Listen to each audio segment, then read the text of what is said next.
वंदे मातरम। पिछले एपिसोड का विषय प्रारंभ करते हैं। अब तिब्बत की बारी थी। वर्ष सन 1841 का समय था। तिब्बत पर जनरल जोरावर सिंह ने आक्रमण कर दिया और पश्चिम तिब्बत पर विजय प्राप्त कर ली। कड़ाके की ठंड थी, भारी बर्फबारी, शून्य से भी कम तापमान, सभी मार्ग अवरुद्ध थे तथा किसी प्रकार से अब नीचे से सहायता नहीं पहुंच सकती थी। लगभग 10,000 सैन्य फोर्स के साथ तिब्बतियों ने जोरावर सिंह पर घात लगाकर हमला कर दिया। यद्यपि जनरल जोरावर सिंह की मौसम को देखते हुए और नीचे से किसी प्रकार की सहायता न पहुंच पाने के कारण कोई तैयारी नहीं थी।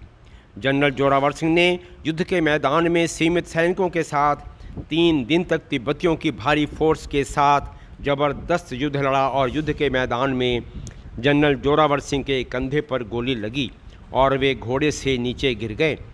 जब तक वह संभलते, तिब्बतियों की भारी फोर्स ने उन्हें घेर लिया और वह वीर गति को प्राप्त हो गए। दिन था 12 दिसंबर सन 1841। देश के महान शूरवीर योद्धा की आत्मा परमात्मा में लीन हो चुकी थी। यहाँ यह बताना समीचीन होगा कि विश्व में यह एकमात्र घटना है जहाँ विरोधी सेना ने अपने दुश्मन कमांडर की बहादुरी को प्रणाम करते हुए समाधि बनाई हो। तिब्बत के तकलाकोट स्थान पर जहाँ पर महान शूरवीर योद्धा ने शहादत प्राप्त की, उसी स्थान पर तिब्बतियों ने जनरल जोरावर सिंह जी की समाधि बनाई है। शूरवीर महान योद्धा जोरावर सिंह जी ने युद्ध का जो विजय अभियान चलाया, उसमें डोगरा निवासियों का वैभव तो बढ़ाया ही, विशेष रूप से पूरे भारतीय सैन्य व्यवस्था का महिमा मंडन हुआ। पूरे विश्व ने भारतीय सैन्य व प्रशासनिक व्यवस्था की क्षमताओं को देखा कि किस प्रकार प्रतिकूल परिस्थितियों में 15,000 फीट से भी ज़्यादा ऊंची बर्फीली चोटियों पर दुर्गम अत्यंत जोखिम भरे हालात में युद्ध लड़े व विजय श्री प्राप्त की। जनरल जोरावर सिंह ने कभी भी जनमानस को प्रताड़ित नहीं किया, सबका सम्मान, सभी धर्मों का सम्मान किया, जिसके कारण विजय श्री प्राप्त करने के बाद भी वह विरोधियों के हृदय में बस जाते थे। यही नहीं बल्कि उन्हें अगले युद्धों में सहयोग भी प्राप्त होता था। जनरल जोरावर सिंह ने युद्ध रणनीति में एक स्थान को दोबारा नहीं चुना, बल्कि प्रत्येक युद्ध में उनके रणनीति का विरोधियों के लिए जायजा लेना भी असंभव होता था। जनरल जोरावर सिंह में परिस्थितियों का आकलन करने की विशिष्ट ईश्वर प्रदत्त दक्षता थी, जिसके कारण वह अपनी सेना को युद्ध में उचित समय पर विरोधियों को कुचलने का हमला बोल देते थे। जनरल जोरावर सिंह युद्ध के पहले जन सामान्य से, यात्रियों से, धार्मिक गुरुओं से वार्तालाप कर विरोधियों की संख्या, उनकी युद्ध क्षमता की पूरी जानकारी स्वयं एकत्र करते थे और जो व्यक्ति उन्हें विरोधियों की सही जानकारी उपलब्ध करवाता था, उसे उदारता के साथ खूबसूरत उपहारों से सम्मानित करते थे, जिससे उन्होंने मुखबिरों का अच्छा खासा जाल अपने चारों ओर बिछा रखा था।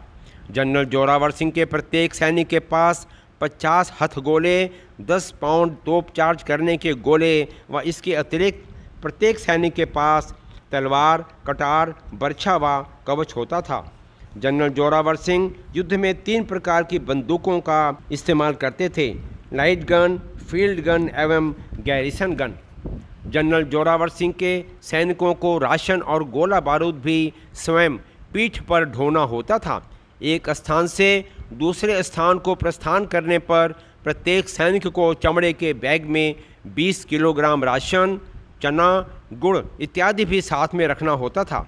यद्यपि भारी सामानों, टेंट व अतिरिक्त सामान के लिए खच्चरों व घोड़ों की सहायता ली जाती थी।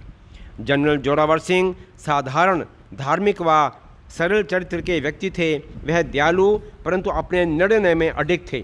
उनमें किसी प्रकार की व्यक्तिगत आवश्यकताओं की इच्छा शक्ति नहीं थी। अतः धनाढ्य से धनाढ्य व्यक्ति भी किसी प्रकार का प्रलोभन देने की हिम्मत नहीं जुटा सकता था। युद्धों में जो भी संपत्ति वे अर्जित करते, पूरी ईमानदारी के साथ ब्यौरा बनाकर अपने राज्य में जमा करवा देते थे। जनरल जोरावर सिंह सैनिकों के प्रभावी लीडर थे। वह प्रत्येक सैनिक कार्यवाही में स्वयं उपस्थित रहकर जहां एक ओर सेना में आदर्श स्थापित करते थे, वहीं दूसरी ओर युद्ध का निर्णय भी बदल देते थे। मेरे जीवन के अविस्मरणीय पल, अनफॉरगेटेबल मोमेंट मेरे जीवन के अविस्मरणीय पल, unforgettable moment of my life. 5 मई सन 2023 को मुझे लेह में स्थित जोरावर सिंह जी के किले का भ्रमण करने का सुअवसर प्राप्त हुआ। महान अद्भुत युद्ध कला से परिपूर्ण शूरवीर योद्धा के जीवन को तो पढ़ा था, परंतु उनके किले में प्रवेश करते समय स्वयं व पत्नी श्रीमती जगजीत कौर भाव विभोर हो गए। बारंबार प्रणाम किया और बारंबार प्रणाम करते हैं जनरल जोरावर सिंह जी को, और प्रणाम करते हैं भारतीय सेना को, जिन्होंने शूरवीर योद्धा महान जनरल जोरावर सिंह जी के बनाए हुए किले को पुनः मरम्मत कर विरासत को संभाला है। जनरल जोरावर सिंह जी के जीवन को जीवंत करने वाली गैलरी बनाई, जिसमें उनके जीवन, युद्धों, शस्त्रों, उनके जीवन का परिचय दर्शाया गया है और उनके जीवन वृत्तांत पर बनाई गई रोमांचित करने वाली फिल्म को रोज सायंकाल भारतीय सेना द्वारा ध्वनि प्रकाश द्वारा दर्शाया जाता है। हम भारतवासी चैनल के माध्यम से भारत सरकार से विनम्र अनुरोध करते हैं कि जनरल जोरावर सिंह जी का जीवन भारतीय इतिहास का हिस्सा बने, उन्हें उचित सम्मान दिया जाए, पाठ्यक्रम में सम्मिलित हो, उनकी आदमकद की प्रतिमा पार्लियामेंट, भारतीय सैन्य संगठनों में स्थापित हो व राष्ट्रीय स्तर पर उनके नाम पर बहादुरी का पदक घोषित किया जाए, जो कि सैन्य संगठनों में सैनिकों के अद्भुत युद्ध कौशल पर उन्हें सम्मानित किया जाए। शत शत नमन करते हैं भारत माँ के महान शूरवीर योद्धा, अद्वितीय युद्ध रणनीति के ज्ञाता जनरल जोरावर सिंह जी।